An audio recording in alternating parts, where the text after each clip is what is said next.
திருச்சிற்றம்பலம். நாம் அனைத்து சிவன் ஆலயங்களையும் 63 நாயன்மார்களையும் பார்த்திருக்கிறோம் அல்லவா?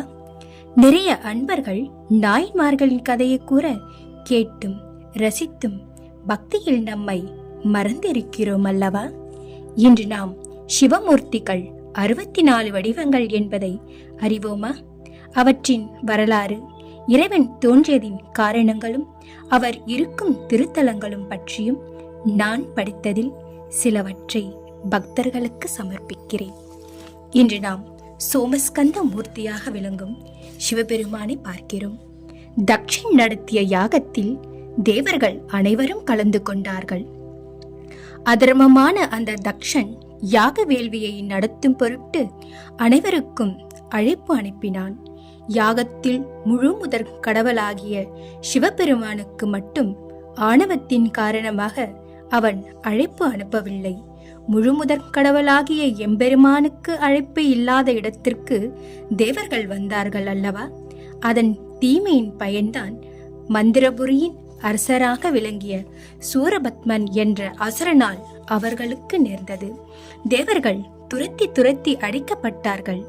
அந்த சூரனின் கொடுமை தாங்காத அவர்கள் துடிதுடித்தார்கள். இறுதியில் சர்வேஸ்வரனாகிய எம்பெருமானிடம் முறையிடுவது என்று முடிவு செய்து திங்கள் சூடிய சிவபெருமானை தரிசிக்க வந்தார்கள். ஐயனே, மகேந்திரபுரியை ஆளும் சூரபத்மன் என்ற கொடியவன் எங்களை படாத பாடுபடுத்துகிறான். முறையாக இயற்ற வேண்டிய பூஜைகளை செய்ய விடாமல் அவன் தடுக்கிறான். எங்களையெல்லாம் மிகவும் இழிவான முறையிலே நடத்துகிறான். தங்கள்தான் எங்கள் பிழைகளை பொறுத்து காப்பாற்றி அருள வேண்டும் என்று வேண்டினார்கள். சிவபெருமான் அவர்களுக்கு அபயமளித்தார். ஏனென்றால் அவர் இறைவன் அல்லவா? கருணையே உருவான இறைவன் அல்லவா? சூரபத்மனுக்கு வலிமைகளை தந்தவன் நானே. வலிமை தந்த நானே நேரடியாக அவனை அழிக்க முடியாது. என் சாயலில் ஒரு மகன் தோன்றுவான். அவன் மூலமாக உங்கள் குறைகளை நீங்கும் என்று அவர் அருளினார். தேவர்கள் மகிழ்ச்சி அடைந்தார்கள். சர்வேஸ்வரனாகிய திருமானால் தங்களுக்கு விடுவி ஏற்பட்டு விட்டதாக அவர்கள் கருதி இறைவனின் நெற்றிக் கண்களில் இருந்து நெருப்பு குழம்புகள் தோன்றின. அவருடைய வெப்பமானது அகில உலகத்தையும் அழித்து விடுமோ என தேவர்கள் அஞ்சி நடுங்கினார்கள். தன்னுடைய சாயலில் ஒரு மகன் தோன்றுவான் என்று சர்வேஸ்வரன் கூறினார். ஆனால் அத்தீச்சுடர்கள் நம் அனைவரும் சாம்பலாக்கிவிடும் போலிருக்கிறதே என்று அவர்கள் கவலை கொண்டார்கள். எம்பெருமான் அக்னி தேவனையும் வாயு தேவனையும் வரவழைத்து தன்னிடம் இருந்து புறப்பட்ட 6 நெருப்பு பொறிகளையும் கங்கையிலே கொண்டு போய் சேர்க்குமாறு கட்டளையிட்டார். அவர்கள் இருவரும் 6 பொறிகளின் வெப்பத்தையும் தாங்கிக் கொண்டு அதனை கங்கையில் கொண்டு போய் சேர்த்தார்கள். கங்கையானவள் அவங்களை சரவண பொய்களே கொண்டு போய் சேர்த்தார்கள். 6 நெருப்பு பொறிகளும் 6 குழந்தைகளாக மாறின. கார்த்திகை பெண்களால் அந்த 6 குழந்தைகளும் வளர்க்கப்பட்டார்கள். அதே சமயம் அம்பிகையின் சிலம்பு நழுவி விழுந்து இடத்திலே அம்பிகையின் பல பிம்பங்கள் காட்சியாக தெரிந்தன. சிவபெருமான் அந்த பிம்பங்களை அழைத்தார். அதன் காரணமாக 1,00,000 வீரர்கள் தோன்றினார்கள். சரவண பொய்களே கார்த்திகை பெண்களால் 6 குழந்தைகளும் வளர்ந்து வரும் நேரத்தில் சிவபெருமானும் பார்வதி தேவியும் சரவண பொய்கையில் வருகை புரிந்தார்கள். அன்னை அந்த 6 குழந்தைகளும் ஒன்று சேர அன்போடு அணைத்து பிடித்தார். அன்னையின் திருக்கரம் பட்டதும் 6 குழந்தைகளும் ஒரு குழந்தையாக உருப்பெற்றது. 6 திருமுகமும் 12 திருக்கண்களும் கொண்டு ஸ்ரீ முருகப்பெருமான் தோன்றினார். அன்னையின் திருக்கரங்களால் சேர்க்கப்பட்டமையால் ஸ்கந்தன் என்ற பெயரும் உண்டாயிற்று. சேர்க்கப்பட்டவர் என்பது பொருளே ஸ்கந்தன் என்ற பெயரில் மூல தத்துவமாகும். அவ்வாறு பார்வதி தேவியால் சேர்க்கப்பட்ட ஸ்கந்தனான ஸ்ரீ முருகப்பெருமான் சூரபத்மனை அழிப்பதற்காக தோன்றியவர். அன்னையின் காற்சிரம்பில் இருந்து தோன்றிய லட்சம் வீரர்கள் ஸ்ரீ முருகப்பெருமானின் படை வீரர்களாக மாறினார்கள். ஒன்று சேர்க்கப்பட்டு காட்சியளிக்க கந்தனை அன்னை பார்வதேவி எடுத்து வந்து தனக்கும் இறைவனுக்கு இடையே இருக்கும்படி செய்தால் அந்த கோலமே சோமஸ்கந்த மூர்த்தி திருக்கோலமாகும். உண்மை, அறிவு, இன்பம் இம்மூன்றும் இணைந்த திருக்கோலமே சோமஸ்கந்த மூர்த்தியின் தத்துவமாகும். சத்தியம் எந்த பக்கம் இருக்கிறதோ அந்த பக்கம் சிவபெருமான் அருளும் விளங்கும். சத்தியத்தை மீறுபவர்கள் தேவர்கள் ஆயினும் பிரம்மனாயினும் அவர்கள் அதனை தண்டிக்காமல் விடமாட்டார். அதனை எடுத்து காட்டும் சம்பவங்கள் பல நம் கண்களில் நிழலாடிக்கொண்டே இருக்கின்றன.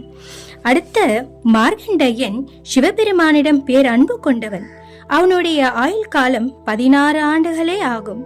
அதனை அறிந்த அவனுடைய பெற்றோர்கள் அவனுக்கு 16 வயது நிரம்பியதும் அழுது புலம்பினார்கள். அவர்களுக்கு ஆறுதல் கூறிய அறிவாற்றல் நிரம்பிய மார்கண்டேயன் சிவபெருமானின் திருலிங்கத்தை இறுக பற்றி கொண்டார். அந்த சமயம் யமதர்மராஜன் பாசக்கயிற்றை வீசுகிறான். அது மார்கண்டேயன் மீது மட்டுமா விழுந்தது? இறைவன் மீதும் விழுந்தது. மார்கண்டேயன் சிவபெருமானுடன் இணைந்திருந்த போது அவன் செய்த தகாத செயலால் அந்த சமயம் நடந்தது. அதன் காரணமாக கோபம் கொண்ட சிவபெருமான் தர்மராஜனை காலால் உதைத்து அவனை மடிய செய்தார். சிவபக்தியினை காக்கும் சத்திய வரம்பினை மீறி ஆலயத்திற்குள் பாசக்கயிற்றியை வீசிய அதர்மத்தை அழிக்கவும் இறைவன் அவ்விடம் தோன்றினார். இங்கேயும் சத்தியத்தை நிறைவேற்றவே சிவபெருமான் தோன்றினார் என்பதை நாம் அறிந்து கொள்கிறோம். எனவே சத்தியம் என்பது சிவபெருமானை குறிக்கிறது என்பதை நாம் புரிந்து கொள்ள வேண்டும். அதற்கு அடுத்தபடியாக அறிவாற்றல் என்றால் உமாதேவியரை குறிக்கிறதல்லவா? அறிவு அடிப்படையாக விளங்குவது அன்பாகும். அந்த அன்புக்கு மூல தத்துவமான அன்னையர் விளங்குகிறார். குழந்தைகள் அன்னையிடமே தங்களுக்கு வேண்டிய பொருட்களை எளிதில் பெறுகிறார்கள். தந்தையாரிடம் ஆலோசனை செய்த பிறகு தேவைகளை பூர்த்தி செய்வார் தாயார்.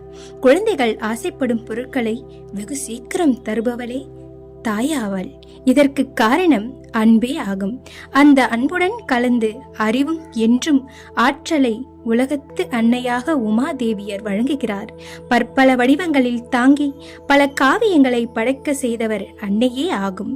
காவிய திறமையை திறன்பட வெள்ளம் போல் அளிப்பவள். அவளோடு அறிவும் சுடரும் அனைத்தும் அவள் மூலமாகவே நம்மை வந்து சேர்கின்றன. அன்னையின் அசைவின்றி ஒரு உலகமும் கூட அசையாது இல்லவா? கலைவானின் வடிவாகிய சகலகலா வள்ளியே அவளே ஆவாள். அழகினை காணும் போதெல்லாம் நம் ஆனந்தம் கொள்கிறோம். இயற்கையின் அற்புதமான அழகினை காணும் போது நாம் ஆனந்தம் கொள்கிறோம்.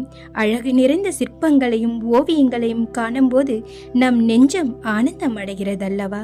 அதுபோல் அழகின் வடிவான காட்சியளிக்கும் ஸ்ரீ முருகப்பெருமான் காணும் போதெல்லாம் இனம் பெரியாத ஆனந்தம் நமக்குள் புரிகிறது. ஸ்ரீ முருகப்பெருமான் தோன்றியது தேவர்கள் அளவற்ற ஆனந்தத்தினை அடைந்தார்கள்.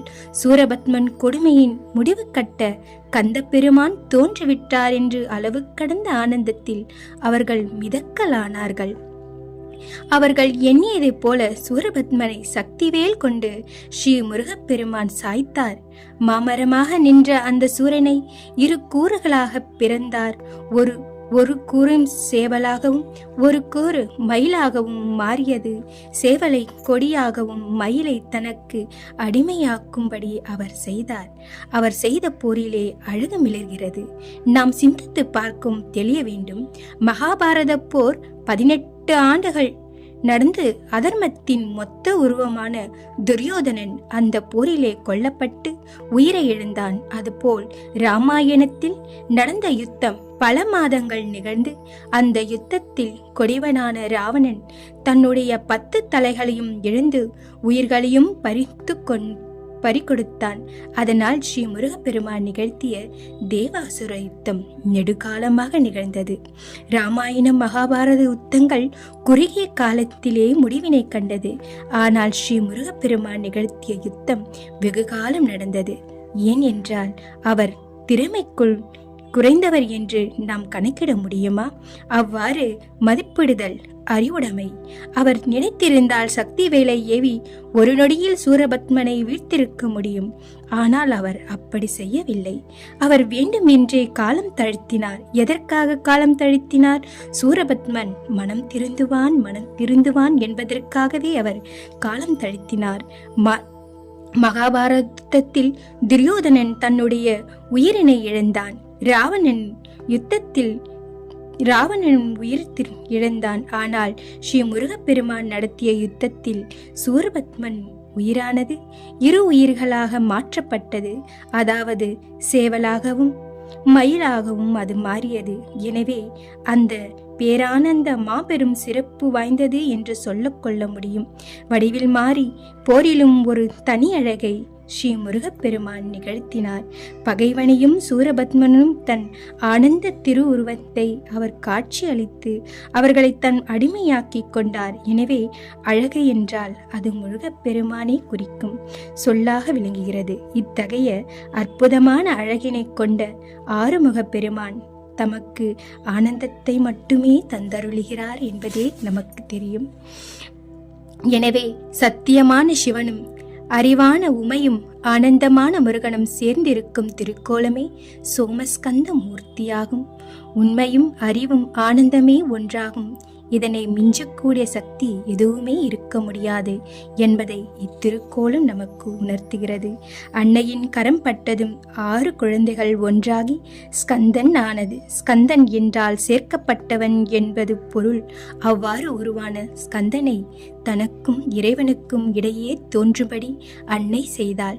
சிவபெருமானும் உமாதேவியரும் நடுவில் காட்சியளிக்கும் ஸ்கந்தன் ஆகிய தோற்றமே சோமஸ்கந்த மூர்த்தி வடிவமாக அமைகிறது. அதர்மம் அதிகரித்தால் அன்னையும் அதனை அழைக்க துணை புரிவாள் என்பது இதன் தத்துவமாகும். திருவாரூரில் சோமஸ்கந்த மூர்த்தியை நாம் தரிசனம் செய்யலாம். மயிலாடுதுறை, சிதம்பரம், தஞ்சாவூர் ஆகிய திருத்தலங்களிலும் திருவாரூருக்கு பேருந்துகள் அதிக அளவில் செல்கின்றன. நாமும் திருவாரூரில் சென்று சோமஸ்கந்த மூர்த்தியை தரிசிக்கலாம். பாருங்கள். திருச்சிற்றம்பலம்.